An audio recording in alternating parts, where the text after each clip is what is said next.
1, 2, 3. ဒီတစ်ပတ်မှာတော့ထိုင်းနိုင်ငံဘန်ကောက်မှာရှိတဲ့အချိန်ကအရှိဆုံးနဲ့တမိုင်းဝင်လာပါတဲ့ဖះအကြောင်းလေးတွေကတစ်ခုဖြစ်တဲ့ဝတ်ပန်နဲ့ဖာစီချရိုဖះကိုတော့ပါမယ်။ဖះကြီးရဲ့အရွယ်အစားကကြတော့ပေ230နီးပါးရှိပြီးတော့ဘန်ကောက်မြို့ရဲ့အမြင့်ဆုံးဗုဒ္ဓရုပ်ပွားတော်ဖြစ်တဲ့ရုပ်ပွားတော်ကအစင်ကျဲတဲ့ကျင်းတွေနဲ့တုံ့လောက်ထားပြီးတော့တရားထိုင်နေတဲ့ပုံစံရှိတယ်။ကြီးမားတဲ့အရွယ်အစားကြောင့်အဝေးကနေပြီးတော့လက်မြော့ပြီးတော့ဖုံးမြင်နိုင်တယ်။ရုပ်ပွားတော်ကြီးရဲ့အနောက်မှာဆိုလို့ရှိရင်80မီတာအမြင့်ရှိတဲ့ဖြူရောင်စီရောတက်ဆူရှိတယ်။စုစုပေါင်းကအထက်5ထက်ပါတယ်။အောက်ထပ်တွေမှာကရွှေဟောင်းပစ္စည်းတွေထိုင်းရင်ကျေးမှုအမွေးနစ်တွေနဲ့အလှရှင်တွေလူဒန်းထားတဲ့တမှုကြီးပစ္စည်းတွေကိုပြသထားတဲ့ပြတိုက်ရှိတယ်။အပေါ်ဆုံးတက်မှာကျတော့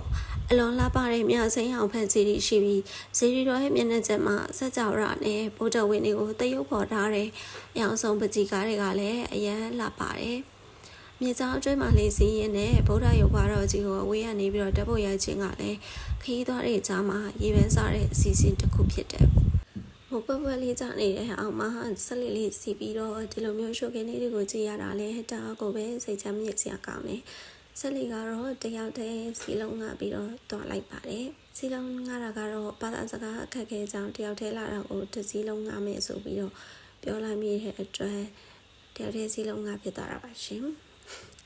တရကိတမဲ့သူတွေအတွက်ကတော့ကိုကမန်တာတဲ့ဘတ်ဂျက်တက်ပို့ပြီးတော့ပတ်စံတွေကိုထည့်သွားဖို့အကြံပေးချင်ပါတယ်အဲ့တော့မှဒီလိုမျိုးကိုရဲ့ဘတ်ဂျက်က recover ဖြစ်မှာပေါ့နော်အဲ့ဒီမှာဆက်လီနဲ့ဈေးရောက်နေတဲ့ဈေးတွေကိုတွေ့တဲ့အခါမှာလည်းရေဝဲတောက်တဲ့ဆက်လီဝီကြီးကိုလည်းတပုတ်ဝဲတိုက်လိုက်တယ်ပြီးတော့အရှိကိုဆက်ပြီးတော့ရှုကင်းနေကြည့်ဖို့ဆက်ထွက်လာခဲ့တယ်ရှုကင်းနေရတအားကိုပဲလှပါတယ်ရှေ့ရဲ့အခြေအနေကတော့တနေရာနဲ့တနေရာမတူဘဲနဲ့တချို့နေရာမှာကတော့ရေမတန်ရှင်းမဲနဲ့အ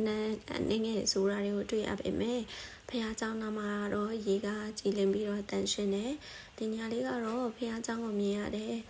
လုံးဝ photo spot နေရာလေးအပြင်မှာဆိုရင်ကြည့်ရတာပို့ပြီးတော့လှတယ်ရှုကင်းလေးက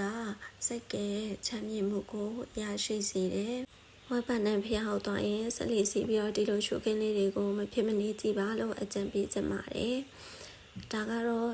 ဆက်လီပြန်ပြီးတော့ကန်ဆိုင်ပြီးပေါ့နော်။ဆက်လီမစည်းချင်တဲ့သူတွေအတွက်ကတော့ဖျားကျောင်းဝင်းထဲမှာရွှေငါးလေးတွေရှိတယ်။အဲရွှေငါးလေးတွေကိုအစာကျွေးလို့ရတယ်။ရွှေငါးစာလေးတွေကလည်းနှုတ်ဘူးလေးတွေထဲမှာထည့်ပြီးတော့ရင်တပူးကိုတက်စင်နဲ့ဘေးနားလေးမှာရောင်းနေတာရှိရပေါ့နော်ဒီတော့ဒီလောက်ပါပဲ